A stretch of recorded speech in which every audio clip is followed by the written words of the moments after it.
Halo, salam bilioner cerdas. Kembali di sini dengan Cerdas Kripto, platform yang menyediakan informasi terupdate dari dunia cryptocurrency, baik berita, analisa, dan juga airdrop yang bisa kamu nikmati semua. Ya, langsung saja berita pertama dari Cointelegraph.com yang menyampaikan bahwa jaringan Cardano pada kapasitas rekor karena peluncuran Sunday Swap, tetapi tidak semua pengguna menganggapnya sukses. Ini merupakan kekecewaan terbesar. Saya telah mencoba 20 kali minimal untuk menukar ADA dengan Sunday dan tidak ada yang berhasil, kata pengguna Sunday yang tidak puas. Menurut Cardano Blockchain Insight dan Pool.pm, jaringan Cardano telah mempertahankan rekor kapasitas selama hampir 2 minggu karena peluncuran pertukaran terdesentralisasi atau DEX Sunday Swap yang pertama dari jenisnya untuk ditayangkan di Cardano. Pada saat yang sama, nilai total yang dikunci untuk blockchain ADA mencapai rekor sekitar 80 juta dolar. Meskipun ada penurunan harga token baru-baru ini dari pasar turun yang sedang berlangsung, banyak penggemar ADA turun ke media sosial untuk merayakan tonggak sejarah tersebut. Namun, fenomena jaringan yang mendekati kapasitas penuh karena penambahan hanya satu DEX menimbulkan pertanyaan tentang utilitasnya, meskipun solusi penskalannya akan segera hadir. Pengguna Reddit Additional Till 838 mengatakan, "Saya tidak suka ini karena menggambarkan gambaran blockchain Cardano yang kelebihan beban dan berjuang untuk menangani beban. Ini dapat menakuti investor dari Cardano dan membuat mereka berpikir bahwa itu bukan jaringan blockchain yang handal." Tidak semuanya berjalan mulus selama peluncuran SundaeSwap. Laporan pengguna tentang kegagalan transaksi mulai beredar luas di media sosial. Pada saat publikasi, pengguna masih menunduh bahwa pesanan DEX mereka tetap tidak diproses, meskipun mengirimkannya beberapa hari yang lalu. Lebih kritis lagi, platform terkunci dalam sengketa komersial dipublikasikan mengenai tuduhan janji investor gagal dengan program akselerator Cardano Starter. Bahkan Charles Hoskinson bergabung dengan rencana itu, meskipun tahu kedua pihak untuk bersama-sama dan menyelesaikan perbedaan mereka melalui arbitrasi atau litigasi.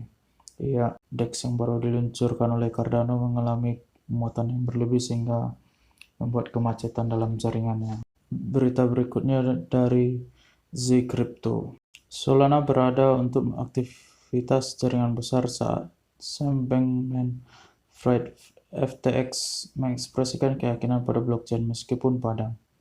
Pendiri FTX menyatakan kepercayaannya kepada Solana di tengah pemadaman.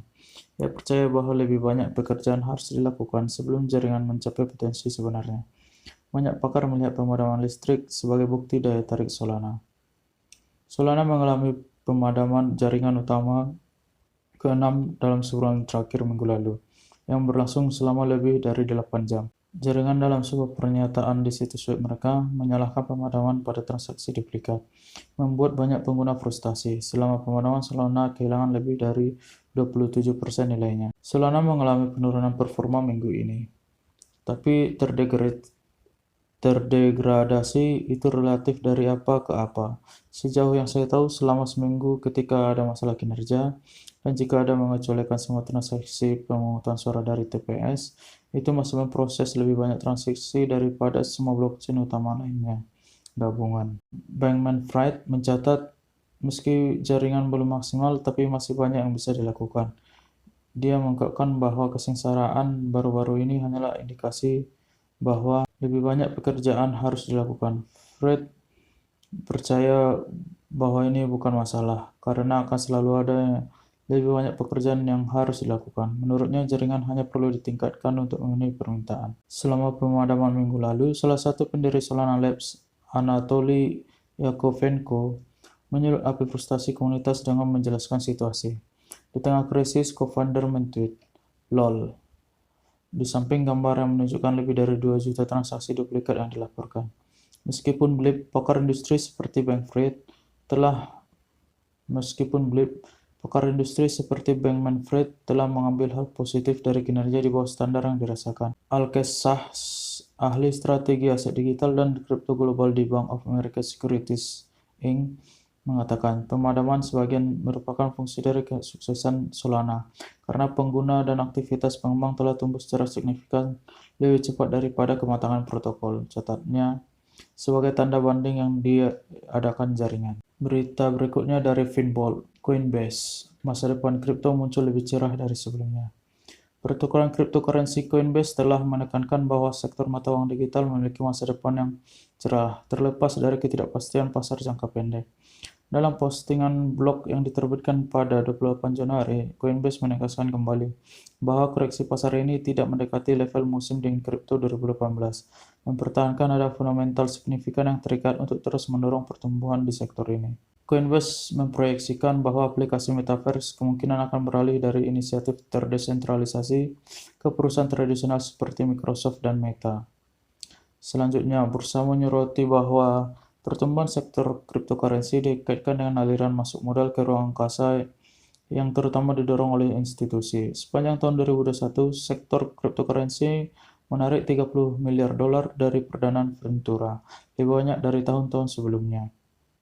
Di sisi lain, broker kripto mengakui bahwa DeFi merupakan bagian integral dari pertumbuhan pasar kripto pada tahun 2021, tetapi ruang tersebut hadir dengan beberapa kerentanan. Dengan eksploitasi dari DeFi yang menyebabkan kerugian lebih dari 10 miliar dolar, Coinbase menyatakan bahwa fokusnya harus pada peningkatan perlindungan pengguna. Lebih lanjut, platform pertukaran menunjukkan bahwa peraturan akan menjadi tema dominan di ruang kripto 2022. Hal ini, kalau bisa kita simpulkan, mengingat pada keputusan dari regulasi di Amerika itu sendiri. Berita dari News BTC, semua hancur, pengembang utama proyek Avalanche ini berada di balik skema Ponzi, tanda tanya. Komunitas Avalanche telah melihat bagian drama yang adil dalam beberapa hari terakhir, saat Wonderland mencapai harga terendah baru. Data dari CoinGecko menunjukkan bahwa token telah kehilangan lebih dari 90% nilainya sejak November 2021. Token Avalanche dihargai mendekati 10.000 dolar dan telah mengalami tren turun sejak periode tersebut mencapai 400 dolar. Pada waktu pers, 406 dolar pada waktu pers. Time telah menjadi salah satu yang berkinerja terburuk di sektor DeFi dan dapat melihat kerugian lebih lanjut dalam jangka pendek. Menurut penyelidik nama samaran CFO Wonderland yang dikenal sebagai OX, Sifu adalah salah satu pendiri Quadriga CX, mantan pertukaran kripto yang berbasis di Kanada, Mikhail Patrin. Platform ini runtuh pada 2019, tidak lama setelah pendirinya Gerald Cotten melarikan diri dengan lebih dari 169 juta dolar. Penyelidik nama samaran memutuskan untuk mengungkapkan informasi terkait Sifu karena aksi harga Time baru-baru ini dan implikasinya bagi penemu pada proyek Avalanche. Ia mengatakan yang berikut melalui Twitter setelah berbagai tangkapan layar percakapan dengan pendiri Wonderland, Daniele Sestagali. Saya tidak akan pernah mengharapkan ini, tetapi tidak bisa duduk lebih lama lagi, terutama setelah peristiwa yang dialami awal minggu ini dengan Time. Dalam laporan mereka, pihak berwenang Kanada tidak dapat menemukan hubungan antara Patrin dan perilaku curang yang ditunjukkan oleh pendirinya. OSC mengklaim Patrin terlibat dengan Quadriga CX hingga 2016. Setelah itu, Patrin tidak lagi dikaitkan dengan Quadriga setelah 2016, dan bahwa sebagian besar dana klien disimpan dengan Quadriga setelah kepergian Patrin. Berdasarkan bukti yang kami ulas, Quadriga tidak memelihara catatan akuntansi yang layak mulai tahun 2015 dan seterusnya. Apakah CFO proyek Avalanche penipu lama? Terlepas dari laporan ini, Tevano, CEO di layanan pengelolaan kripto MyCrypto, membagikan hasil penyelidikan yang dilakukan oleh reporter independen Amy Castor yang mengikat Patrin dengan pertukaran kripto yang gagal dan skema Ponzi lainnya. Pada 2019, menurut gambar yang dibagikan akun Twitternya, CFO proyek Avalanche melakukan transaksi Ethereum yang dapat langsung menawarkannya ke Quadriga. Selain itu, penyelidikan yang sama menunjukkan Michael Patrin mengubah namanya dari Omar Dhanani hingga dia bertemu Cotten. Patrin tampaknya dibebaskan dari penjara federal Amerika Serikat pada 2007 setelah menjalani hukuman 18 bulan terkait keterlibatannya dengan Shadow Crew. Karena sejarah panjang penipuan dan keterlibatan skema terlarang, beberapa orang percaya diri Wonderland telah mempertaruhkan reputasinya. Sestagali membagikan suara untuk menghapus Shifu atau Petrin dari posisinya sebagai manajer pembendaharaan Wonderland setelah berbagi pernyataan panjang tentang peristiwa baru-baru ini. Daniel berkata, "Saya mengetahui hal ini 1 bulan yang lalu. Saya berpendapat untuk memberikan kesempatan kedua. Saya telah belajar untuk memberikan kepercayaan kepada orang-orang dan membuat pendapat saya sendiri tentang mereka daripada hanya mendengarkan kebisingan. Saya berharap komunitas sekarang berkumpul dan memutuskan seperti apa masa depan dan siapa yang mereka inginkan untuk mengelola uang mereka." Berita bagus yang kita tunggu-tunggu dari Crypto Briefing. Putin ingin penambangan kripto diatur. Ya, apabila beberapa waktu lalu kita mendengar pelarangan kripto, maka di situs ini menyatakan bahwa Putin hanya ingin mengatur regulasi tentang penambangan kripto di Rusia. Putin dilaporkan mendukung peraturan kripto, bukan larangan. Laporan Bloomberg mengatakan Presiden Rusia Vladimir Putin mendukung proposal yang bertujuan untuk mengatur penambangan kripto. Ini bertentangan dengan proposal minggu lalu oleh Bank Sentral Rusia untuk sepenuhnya melarang cryptocurrency. Laporan ini muncul sehari setelah Presiden Putin dikutip mengatakan Rusia memiliki keuntungan dalam penambangan kripto. Presiden Rusia Vladimir Putin mendukung peraturan penambangan kripto, menurut laporan media. Presiden Rusia mungkin mendukung perpajakan dan mengatur penambangan kripto di negara itu, menurut laporan Bloomberg terbaru. Ini bertentangan dengan proposal Bank Rusia untuk larangan total penambangan dan perdagangan kripto minggu lalu. Sumber anonim yang mengetahui masalah tersebut mengatakan kepada publikasi bahwa Putin mendukung proposal baru oleh pemerintah yang bertujuan untuk mengatur penambangan. Proses intensif energi yang menggunakan chip komputasi khusus untuk memproses transaksi pada blockchain proof of work seperti Bitcoin. Dengan demikian, laporan Bloomberg menunjukkan bahwa proposal baru yang didukung Presiden dapat mengizinkan operasi penambangan kripto berlangsung di wilayah kaya energi Rusia seperti Irkutsk, Krasnoyarsk, dan Karelia. Baik pemerintah maupun bank sentral belum mengeluarkan pemberitahuan resmi terkait hal ini. Amerika Serikat membanggakan bagian utama dari hash Bitcoin secara global. Menurut data yang dirilis oleh Universitas Cambridge pada akhir Agustus 2021, China yang memimpin industri pertambangan sebelumnya mengeluarkan larangan menyeluruh terhadap cryptocurrency tahun lalu, yang mendorong operator pertambangan yang lebih besar untuk beremigrasi dan memungkinkan perusahaan-perusahaan mereka untuk memimpin. Kazakhstan menduduki peringkat negara penambang Bitcoin terbesar kedua dalam laporan Cambridge yang sama, namun situasinya mungkin telah berubah selama seminggu terakhir, setelah pemerintahannya sementara melarang penambangan di tengah krisis energi yang sedang berlangsung. Jika laporan terbaru benar, dukungan Putin dapat mengajukan peraturan yang akan melegitimasi industri penambangan kripto di Rusia. Ini juga dapat memperkuat posisi global negara itu di sektor pertambangan yang saat ini dipimpin oleh Amerika Serikat. Harapannya jika benar adanya berita ini, maka bisa mendukung pulihnya di market. Analisa berikutnya dari Cointelegraph yang membahas pergerakan Bitcoin beberapa hari belakangan. Data definitif menunjukkan bahwa pemantulan $39.000 Bitcoin hanyalah kesalahan belaka. Harga Bitcoin sempat menunjukkan bullish, tetapi data definitif menunjukkan bearish mengendalikan opsi bulanan $2,3 miliar bulan Januari yang akan berakhir. Bulls Bitcoin mungkin cukup kecewa dengan bagaimana awal tahun 2022 telah terbentuk, terutama karena cryptocurrency anjlok lebih dari 20% dalam 25 hari pertama mereka tahun ini. Yang lebih mengejutkan adalah kenyataan bahwa harga terendah $32.930 pada 21 Januari adalah level terendah BTC terendah yang pernah dilihat dalam 6 bulan. Sementara pasar ekuitas yang diukur oleh SP500 mencapai level tertinggi sepanjang masa pada 4 Januari. Aksi jual di pasar berisiko meningkat setelah Federal Reserve Amerika Serikat mengumumkan kerencananya untuk menaikkan suku bunga dalam beberapa bulan mendatang, sebuah tindakan yang dimaksudkan untuk menahan inflasi yang meningkat. Misalnya, Invesco China Technology ETF diperdagangkan di bawah $58 pada 22 Januari, yang merupakan penurunan 20% dari puncaknya pada 12 November. Bulls Bitcoin tidak banyak yang bisa dirayakan setelah pemulihan parsial 12% menjadi $38.100 pada 26 Januari.